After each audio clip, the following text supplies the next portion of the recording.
Medical সংক্রান্ত অনেক নির্দেশনায় আছে। আপনারা মেডিকেলে আগের দিন রাতে মোবাইল দিবেন অথবা ঘুমান না, মানসিক চাপে থাকেন, এই জন্য প্রেশার ব্লাড প্রেশারটা বাড়তে থাকে। এই জন্য একবার সেটা 3 বার 2-3বারও কি করতে হয়। সেক্ষেত্রে আপনারা মানে এত চিন্তা না করে চাপ না নিয়ে একদম রিল্যাক্সে আসবেন। তারপরে মোবাইলটা একদিন টিপবেন না, খাবার সকালে রাখে চলে আসে দূরে বাড়ি, এই জন্য প্রেশার ফল করে। সকালে সকালে সবাই নাস্তা করে এবং সাথে পানি নিয়ে আসবেন। আর সবচেয়ে গুরুত্বপূর্ণ বিষয় হচ্ছে পরিষ্কার পরিচ্ছন্নতা, যেটা মানে পূর্ব বিদ্যালয় থেকে বলতেছি, অনেকে অনেক থাকে। সবাই এই জিনিসটা সবচেয়ে গুরুত্ব সহকারে আসবেন, সবাই সর্বোচ্চ পরিষ্কার পরিচ্ছন্নতা হয়ে আসবেন। কারণ এখানে মেডিকেল অফিসাররা থাকবে, সার্জন অফিসাররা থাকবে, সবাই প্রত্যেকটা লোককে একদম মানে একটু যে চেরি থেকে মাথা পর্যন্ত দেখবে। সেক্ষেত্রে আপনারা অবশ্যই সবাই পরিষ্কার পরিচ্ছন্নতা হয়ে আসবেন, আর কোনো মানসিক চিন্তা নিয়ে আসবেন না। আর আমাদের এখানে তো আপাতত প্রাথমিক মেডিকেল হবে, চূড়ান্ত মেডিকেল, তারপরে মেয়েদের প্রেগন্যান্সি পিটি টেস্ট থেকে শুরু করে ছেলেদের ডগ টেস্ট, এগুলা দ্বিতীয় পর্যায়ে রাখাবার হবে। সবসময় আমি সাথে থাকবো, ছাড়া হাতে থাকবে, আপনারা ওইভাবে প্রস্তুতি নিয়ে আসবেন। সর্বশেষ কথা হলো যে মানে মেডিকেলটা একটা সাধারণ একটা প্রসেস, এখানে এত চিন্তার কিছু নাই, আর মানসিক ভাবে ভেঙে পড়ার কিছু নাই। সুন্দরভাবে পরিষ্কার পরিচ্ছন্ন হয়ে আসবেন ইনশাআল্লাহ। ধন্যবাদ সবাই। পরিচ্ছন্নতার বিষয়টা কি আপনারা বুঝতে পারছেন? এটি কি আরো করে বলতে হবে?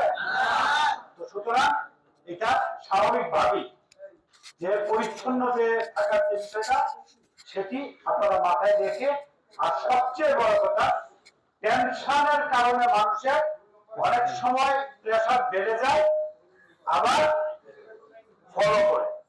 সুতরাং আপনাদেরকে এই ক্ষেত্রে অন্তত পক্ষে কোন ধরনের টেনশন মাথায় রাখা যাবে না। পানি খাওয়াটা, পানির অপর নাম কি? পানির অপর নাম জীবন। সুতরাং পানি খেতে হবে ভালোভাবে। মেডিকেল সম্পর্কে আপনাদেরকে আর বলা লাগবে না, আর আমার নতুন করে ভিডিও দেওয়াও লাগবে না। আপনারা অনেকেই নতুন করে ভিডিও চান মেডিকেল সম্পর্কে দেন, কি কি মেডিকেলে আসতে পারে বা কি কি ধরতে পারে বা কি কি রোগ ধরে, এগুলা বলা শেষ। আপনাদের যে একটি কথা স্যারে বলছেন যে আপনারা সবসময় সতর্ক থাকবেন, মোটর সাইকেল চালাবেন না, বাহিরে ঘোরাফেরা করবেন না। তারপরে আপনাদের যে পাও ভাঙা, হাত ভাঙা, খোলা ভাঙা পুলিশে নেবে না। তারপরে এই চাকরিটা পাওয়ার জন্য কত কষ্ট করতেছেন, আর সামান্য একটুর জন্য যাতে আপনাদের কোনো ক্ষতি না হয়, আপনাদের প্রতি আমরা সর্বক্ষণিক আপনাদের প্রতি কৃতজ্ঞ ছিলাম, সবার প্রতি। যারা এখানে 2700 লোক আসছিলেন, তাদের মাঝ থেকে আপনারা প্রতিযোগিতা দিয়ে এই পর্যন্ত আসছেন, এই আশাটাই আপনারা সর্বোচ্চ মেধা আমরা মনে করি। 2700 লোক একটা দুটা না, অনেক লোক 2700 আসছেন, তার মানে পুলিশের বাছাইকৃত লোক নেওয়া হয়। হ্যাঁ, একজনের জন্য 7 জন আবেদন করছে, তো মনে করেন যে আপনারা কত বড় মেধাবী, আপনাদের সেলুট জানাই। ধন্যবাদ, আসসালামু আলাইকুম, ভালো থাকবেন আপনারা। আরেকজনকে ধরাই দিতে পারবেন যে তার অমুকে আত্মপর না দিয়ে এখানে আসছে?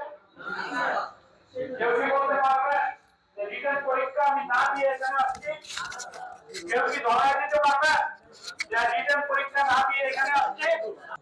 আপনি যদি স্বচ্ছতার মাধ্যমে চাকরি পান, তাহলে আপনার পক্ষে সেই স্বচ্ছতা বজায় রেখে চলা সম্ভব, কি তাই না? এই মানসিকতা আমাদেরকে রাখতে হবে। আমরা এখন শুধুমাত্র এই দেশের নাগরিক না, আমরা এখন আপনারা এই দেশের নাগরিকের পাশাপাশি একজন সেবক, কি তাই না? এটি মাথায় রাখতে হবে। আরেকটি কথা, সেটি হলো বাংলাদেশ পুলিশ এমন একটি বাহিনী, এটি এই যে একটা স্লোগান, দেশ সেবার সুযোগ নিন, পুলিশ বাহিনীতে যোগ দিন, এই যে একটি বিষয়, মানুষকে সেবাই পরম ধর্ম।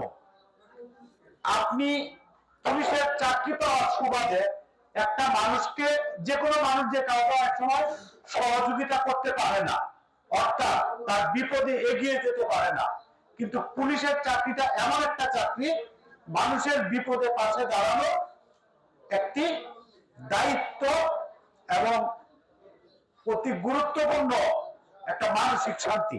আপনি যখন একটি অসহায় মানুষকে আপনি সহায়তা করবেন এবং সে যখন উপকৃত হবে, সে কিন্তু আপনার জন্য দোয়া করবে। কি করবে না?